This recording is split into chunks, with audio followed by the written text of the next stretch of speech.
जनकल्याण सामाजिक संगठन पक्षर जलछत्र कार्यक्रम जागर और महाशिवरात्रि उपलक्षे उत्तर ओडिशार प्रसिद्ध शैवपीठ बाबा पंचलिंगेश्वर पीठठारे जनकल्याण संगठन पक्षर जलछत्र कार्यक्रम अनुष्ठित हो जाइछि। ଏହି କାର୍ଯ୍ୟକ୍ରମରେ ମୁଖ୍ୟ ଅତିଥି ଭାବରେ ସମାଜସେବୀ ନବକିଶୋର ରାୟ ଯୋଗଦେଇ ଉଦ୍ଘାଟନ କରିଥିବା ବେଳେ ସମ୍ମାନିତ ଅତିଥି ଭାବେ ସଞ୍ଜୟ ମହାନ୍ତି କବି ବା ଲେଖକ କମଲଲୋଚନ ପଣ୍ଡା ଯୋଗ ଦେଇଥିଲେ।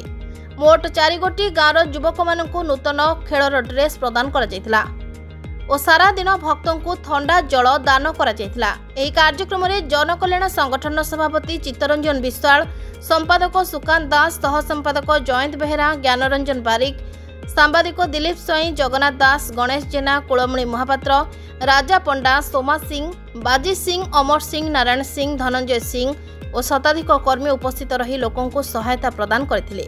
शेषरे अतिथि माने संगठन उत्तरीय कामना करथिले। नीलगिरी विमल कुमार दलई को रिपोर्ट, नाउ ओडिशा।